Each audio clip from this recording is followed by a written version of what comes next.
ओम नमो भगवते वासुदेवाय। संपूर्ण गरुड़ पुराण दूसरा अध्याय। गरुड़ उपवाच। गरुड़ जी ने कहा, हे केशव, यम लोग का मार्ग किस प्रकार दुखदायी होता है, पापी लोग वहाँ किस प्रकार जाते हैं, वह मुझे बताइए। श्री भगवान बोले, हे गरुड़, महान दुख प्रदान करने वाले यम मार्ग के विषय में मैं तुमसे कहता हूँ। मेरा भक्त होने पर भी तुम उसे सुनकर कांप उठोगे। यम मार्ग में वृक्ष की छाया नहीं है जहाँ प्राणी विश्राम कर सके। उस यम मार्ग में अन्न आदि भी नहीं है जिनसे कि वह अपने प्राणों की रक्षा कर सके।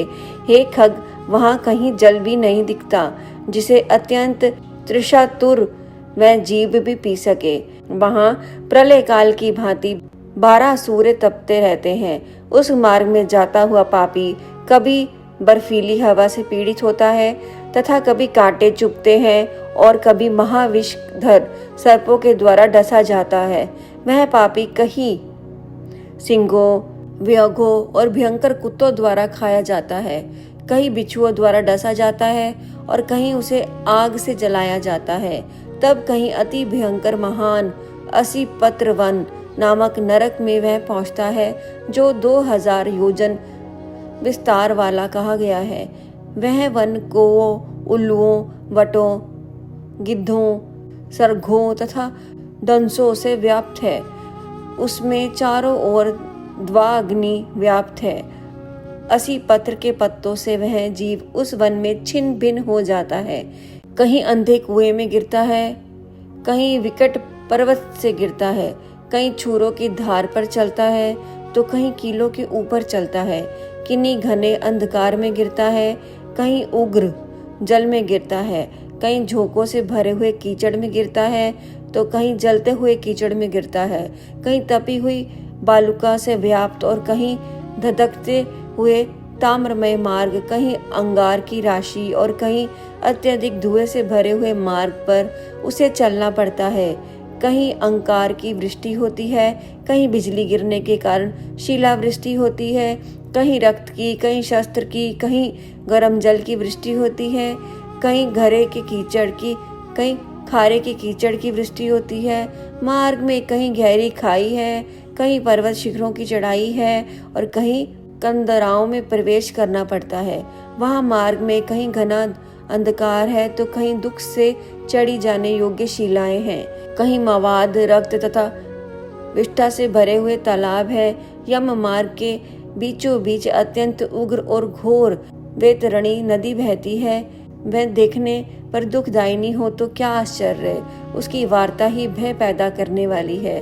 वह 100 योजन चौड़ी है, उसमें पुए, पिब, मवाद और शोणित रक्त से भरते रहते हैं। हड्डियों के समूह से तट बने हैं, अर्थात उस तट पर हड्डियों का ढेर लगा रहता है। मांस और रक्त के कीचड़ वाली वह नदी दुख से पार की जाने वाली है। आहत, गहरी और पापियों द्वारा दुख पूर्वक पार की जाने वाली वह नदी केश रूपी सेवार से भरी होने के कारण दुर्गम है। वह विशाल काय ग्रहों, घड़ियालियों से व्याप्त है, सैकड़ों प्रकार के घोर पक्षियों से आवृत है। हे गरुड़, आए हुए पापी को देखकर वह नदी ज्वाला और धूम से भरकर कड़ा में रखे घृत की भांति खौलने लगती है। वह नदी सुई के समान मुख वाले भयंकर कीड़ों से चारों ओर व्याप्त है। व्रज के समान चोंच वाले बड़े बड़े गिद्ध एवं गौओं से घिरी हुई है। वह नदी शिशुमार, मगर, जोंक, मछली, कछुआ तथा अन्य मांसभक्षी जलचर जीवों से भरी पड़ी है। उसके प्रभाव में गिरे हुए बहुत से पापी रोते चिल्लाते हैं और हे भाई, हाँ पुत्र, हाँ तात, इस प्रकार कहते हुए बार बार विलाप करते हैं। भूख और प्यास से व्याकुल होकर पापी जीव रक्त का पान करते हैं। वह नदी झाग पूर्ण रक्त के प्रवाह से व्याप्त, महाघोर, अत्यंत गर्जना करने वाली, देखने में दुख पैदा करने वाली तथा भयावह है। उसके दर्शन मात्र से पापी चेतना शून्य हो जाता है। बहुत से बिच्छू तथा काले सर्पों से व्याप्त उस नदी के बीच में गिरे हुए पापियों की रक्षा करने वाला कोई नहीं है। उसके सैकड़ों हजारों भंवरों में पड़कर पापी पाताल में चले जाते हैं। क्षण भर पाताल में रहने पर और एक क्षण में ही ऊपर चले जाते हैं। हे खग, वह नदी पापियों के गिरने के लिए ही बनाई गई है, उसका पार नहीं दिखता। वह अत्यंत दुखपूर्वक तरने योग्य तथा बहुत दुख देने वाली है। इस प्रकार बहुत प्रकार के कलेशों से व्याप्त अत्यंत दुखप्रद यम मार्ग में रोते चिल्लाते हुए दुख पापी जाते हैं। कुछ पाप पाश में बंधे होते हैं और कुछ अंकुश में फंसकर खींचे जाते हैं और कुछ शस्त्र के अग्रभाग से पीठ में छेदते हुए ले जाए जाते हैं। कुछ नाक के अग्रभाग में लगे हुए पास से और कुछ कान में लगे हुए पास से खींचे जाते हैं। कुछ काल पाश से खींचे जाते हैं और कुछ कुओं से खींचे जाते हैं। वह पापी गर्दन, हाथ, पैर में जंजीर से बंधे हुए तथा अपनी पीठ पर लोहे के भार को ढोते हुए मार्ग पर चलते हैं। अत्यंत घोर यमदूतों के द्वारा मुद्गरों से पीटे जाते हुए वह मुख से रक्त वमन करते हुए तथा वमन किए हुए रक्त को पुनः पीते जाते हुए उस समय अपने दुष्कर्मों को सोचते हुए प्राणी अत्यंत गलानी का अनुभव करते हैं और अतीव दुखित होकर यमलोक को जाते हैं। इस प्रकार यम मार्ग में जाता हुआ वह मंद बुद्धि प्राणी हाँ पुत्र, हाँ पौत्र, इस प्रकार पुत्र पोत्रों को पुकारते हुए हाय हाय इस प्रकार विलाप करते हुए पश्चाताप की ज्वाला में जलता रहता है। मैं विचार करता है कि महान पुण्य के संबंध में मनुष्य जन्म प्राप्त होता है, उसे प्राप्त कर भी मैंने धर्म आचरण नहीं किया। ये मैंने क्या किया? मैंने दान दिया नहीं, अग्नि में हवन किया नहीं, तपस्या की नहीं, देवताओं की पूजा की नहीं, विधि विधान से तीर्थ की सेवा नहीं। अंत ही हे जीव, जो तुमने किया है उसी का फल भोगो। हे देही, तुमने ब्राह्मणों की पूजा की नहीं, देव नंदी गंगा का सहारा लिया नहीं, सत्पुरुषों की सेवा की नहीं, कभी भी दूसरे का उपकार किया नहीं। इसलिए हे जीव, जो तुमने किया अब उसी का फल भोगो। मनुष्यों और पशु पक्षियों के लिए जलहीन प्रदेश में जलाशय का निर्माण किया नहीं, गौओं और ब्राह्मणों की आजीविका के लिए थोड़ा भी प्रयास किया नहीं। इसलिए हे देही, तुमने जो किया उसी से अपना विनिर्वाह करो। तुमने नित्य दान किया नहीं, गौओं को दैनिक भरण पोषण की व्यवस्था की नहीं, वेदों और शास्त्रों के वचनों को प्रणाम माना नहीं, पुराणों को सुना नहीं, विद्वानों की पूजा की नहीं। इसलिए हे देही, जो तुमने किया उन्हीं दुष्कर्मों के फल को अब भोगो। नारी जीव भी पश्चाताप करते हुए कहता है, मैंने पति की हितकार आज्ञा का पालन किया नहीं, पतिव्रत धर्म का कभी पालन किया नहीं और गुरुजनों को गौरव वंचित सम्मान कभी दिया नहीं। इसलिए हे देही, जो तुमने किया उसी का अब फल भोगो। धर्म की बुद्धि से एकमात्र पति की सेवा की नहीं और पति की मृत्यु हो जाने पर वही प्रवेश करके उनका अनुगमन किया नहीं, वे दैव्य प्राप्त करके त्यागमय जीवन व्यतीत किया नहीं। इसलिए हे देही, जैसा किया उसका फल अब भोगो। मास प्रयत्न किए जाने वाले उपवासों से तथा चंद्रयन व्रतों आदि नियमों के पालन से शरीर को सुखाया नहीं। पूर्व जन्म में किए हुए दुष्कर्मों से बहुत प्रकार के दुखों को प्राप्त करने के लिए नारी शरीर प्राप्त किया था। इस तरह बहुत प्रकार से विलाप करके पूर्व देह का स्मरण करते हुए मेरा मानव जन्म शरीर कहाँ चला गया, इस प्रकार चिल्लाता हुआ वह यम मार्ग में चलता है। हे तक्षय, इस प्रकार 17 दिन तक अकेले वायु वेग से चलते हुए 18वें दिन में प्रेत सौम्यपुर में जाता है। उस रमणीय श्रेष्ठ सौम्यपुर में प्रेतों का महान गण रहता है। वहाँ पुष्प प्रदा नदी है और अत्यंत प्रिय दिखने वाले वट वृक्ष हैं। उस पर जो यमदूतों के द्वारा उसे विश्राम कराया जाता है। वहाँ दुखी होकर वह स्त्री पुत्रों के द्वारा प्राप्त सुखों का स्मरण करता है। मैं अपने धन्य भृत्य और पौत्र आदि के विषय में जब सोचने लगता है तो वहाँ रहने वाले यम के किक्कर उससे इस प्रकार कहते हैं, धन कहाँ है, पुत्र कहाँ है, पत्नी कहाँ है, मित्र कहाँ है, बंधु बांधव कहाँ है। हे मुंड, जीव अपने कर्मों पराजित फल को ही भोगता है, इसलिए सुदीर्घ काल तक इस यम मार्ग पर चलो। हे परलोक के राही, तू यह जानता है कि राहगीरों का बल और संबल पार्थिव ही होता है, जिसके लिए तूने प्रयास तो किया नहीं। तू यह भी नहीं जानता था कि तुम्हें निश्चित ही उस मार्ग पर चलना है और उस रास्ते पर कोई भी लेन देन नहीं हो सकता। यह मार्ग के बालकों को भी विदित रहता है। हे मनुष्य, क्या तुमने इसे सुना नहीं था? क्या तुमने ब्राह्मणों के मुख से पुराणों के वचन सुने नहीं थे? इस प्रकार कहकर मृदु गरों से पीटा जाता हुआ वह जीव गिरते पड़ते दौड़ते हुए बलपूर्वक पाशों से खींचा जाता है।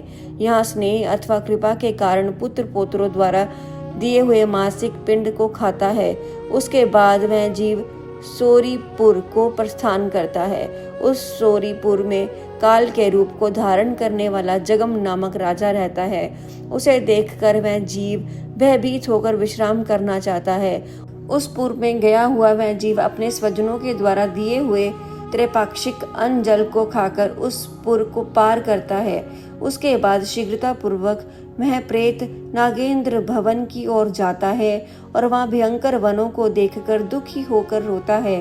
दया रहित दूतों के द्वारा खींचे जाने पर वह बार बार रोता है और 2 मासों के अंत में वह दुखी होकर वहां जाता है। बांधुओं द्वारा दिए गए पिंड जल वस्त्र का उपभोग करके यम किकरों के द्वारा पाश में बार बार खींचकर पुनः आगे ले जाया जाता है। तीसरे मास में वह गंधर्व नगर को प्राप्त होता है और वहां त्रैमासिक पिंड खाकर आगे चलता है। चौथे मास में शेलांगपुर में पहुंचता है और वहां प्रेत के ऊपर बहुत अधिक पत्थरों की वर्षा होती है। वहां चौथे मासिक पिंड को खाकर वह कुछ सुखी होता है। उसके बाद 5वें महीने में वह प्रेत कोचपुर पहुंचता है। कोचपुर में स्थित वह प्रेत वहां बांधवों द्वारा हाथ में दिए गए 5वें मासिक पिंड को खाकर आगे क्रूरपुर की ओर चलता है।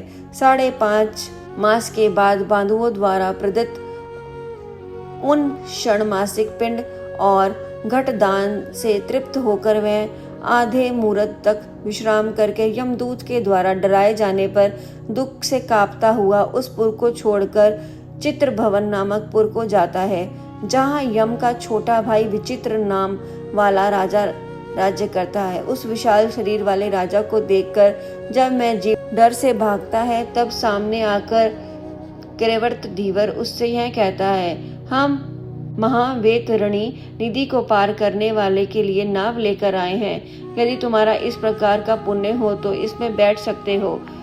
तत्वदर्शी मुनियों ने दान को ही वितरण देना या बांटना कहा गया है। यह वेतरणी नदी वितरण के द्वारा ही पार की जा सकती है, इसीलिए इसको वेतरणी कहा गया है। यदि तुमने वेतरणी गो का दान किया हो तो नौका तुम्हारे पास आएगी, अन्यथा नहीं। उनके ऐसे वचन सुनकर प्रेत, हाँ देव, ऐसा कहता है। उस प्रेत को देखकर वह नदी खौलने लगती है और उसी देखकर प्रेत अत्यंत क्रुदन करने लगता है। जिसने अपने जीवन में कभी दान नहीं दिया, ऐसा पापात्मा उसे वेतरणी में डुबाता है। तब आकाश मार्ग से चलने वाले दूत उसके मुख में कांटा लगा वंशी से मछली की भांति उसे खींचते हुए पार ले जाते हैं। वह क्षण मासिक पिंड खाकर वह अत्यधिक भूख से पीड़ित होकर विलाप करता हुआ आगे के रास्ते पर चलता है। 7वें मास में मैं ब्रह्मपदपुर को जाता हुआ वहां अपने पुत्रों द्वारा दिए हुए 7वें मासिक पिंड को खाता है। हे पक्षीराज गरुड़, उस पुर को पाकर वह दुखुत नामक पुर को जाता है। आकाश मार्ग से जाता हुआ वह महान दुख प्राप्त करता है। वहां 8वें मास में दिए हुए पिंड को खाकर आगे बढ़ता है और 9वां मास पूर्ण होने पर नाना कृतपुर को प्राप्त होता है। वहां कृदन करते हुए अनेक भयावह क्रंदनों को देखकर स्वयं शून्य हृदय वाला वह जीव दुखी होकर आक्रंदन करने लगता है। उस पुर को छोड़कर वह यमदूतों के द्वारा भयभीत किया जाता हुआ 10वें महीने में अत्यंत कठिनाई से सूतम भवन नामक नगर को पहुंचता है। वह पुत्र आदि से पिंडदान और जलांजलि प्राप्त करके भी सुखी नहीं होता। 11वां मास पूरा होने पर वह रुद्रपुर को जाता है और पुत्र आदि के द्वारा दिए हुए 11 मासिक पिंड को वह खाता है। 11.5 मास बीतने पर वह जीव परषण नामक नगर में पहुंचता है। वहां प्रेतों को दुख देने वाला मेघ घनघोर वर्षा करता है। वहां पर दुखी वह प्रेत उनाब्दिक श्राद्ध के पिंड को खाता है। इसके बाद वर्ष पूरा होने पर वह जीव शीतांडय नामक नगर को प्राप्त होता है। वहां हिम से भी 100 गुनी अधिक महान ठंड पड़ती है। शीत से दुखी तथा क्षुधित वह जीव इस आशा में 10 दिशाओं में देखता है कि वह शायद कहीं कोई हमारा बांधव हो जो मेरे दुख को दूर कर सके। तब यम के दूत कहते हैं, तुम्हारा ऐसा पुण्य कहाँ है? फिर वार्षिक पिंड को खाकर मैं धैर्य धारण करता है। उसके बाद वर्ष के अंत में यमपुर के निकट पहुंचने पर मैं प्रेत बहुभीतिकपुर में जाकर हाथ भर माप के अपने शरीर को छोड़ देता है और पक्षी पुनः क्रम भोग के लिए अनुष्ट मात्र के वायु स्वरूप यातना देह को प्राप्त करके मैं यमदूत के साथ जाता है।